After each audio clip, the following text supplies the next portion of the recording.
There is so much new in iOS 12, we're going to break it down section by section. Today we're going to check out what's new with the camera. Welcome everyone, it is Andrew here for AppleInsider. And as I said, we're going to check out what's new with the camera inside of iOS 12. First and foremost is speed. The camera can now be up to 70% faster to launch, whether you're going through the app or swiping from the lock screen. Of course, here on the latest iPhone 10, there may not be a huge improvement in performance, but on older handsets, it definitely will be noticeable. Moving on, we're going to check out the Messages app. The biggest difference is the change in location, which is probably going to affect a lot of people. You can see that the photos are now bundled into their own iMessage app, which is really handy because there's a lot more information there, but it can be really tricky depending on if you want to actually send an existing photo or take a picture. There is a little kind of back button in that top left-hand corner to take you back to the photos, which again just launches this new Photos app. So it's definitely going to take a little bit getting used to, but it's nothing too complicated. In the actual camera app inside of Messages, we have this new filter button in that left-hand side, and there's lots of new stuff, especially on the iPhone 10. So here you can see a variety of different filters that we can apply live to the photo that we're about to take. There's tons of them in here that you can actually go and pick from, even though some of the stuff was here before and you could apply filters after you've taken photos for sure.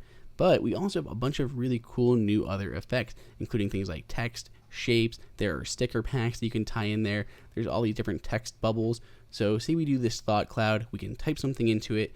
Once we're done, just tap anywhere to kind of exit the keyboard and it'll actually paste to my head.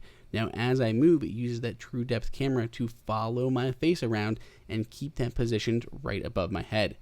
Not only that, but you can even replace your head with an Emoji. You can see we have all the different Emoji here for you to choose from. Pick one out and it'll just replace your head. It'll follow your head around right on top of your shoulders, including following all of your facial expressions. Any Memoji that you created, which we're going to look at in a second here, can also replace your head. So you can create yourself a little avatar, throw it on your shoulders, and wear that instead. For people who maybe don't like taking their own selfies but still want to take a picture of themselves in a really cool location, this is a really great way to do that. Taking a look really quick at the Animoji and Memoji, these aren't completely camera related, but they do rely on that true depth camera, so it is important to look at them really fast. And there are 4 new ones there. You can see the ghost, T-Rex, koala, and this tiger. So there are 4 new Animoji, and then as we mentioned, there's the new Memoji, which are completely created characters that you can build right here from the iMessage app. You can use them to replicate yourself in Animoji form, or you can make them completely outlandish. Once they're done, you can edit them, you can duplicate them.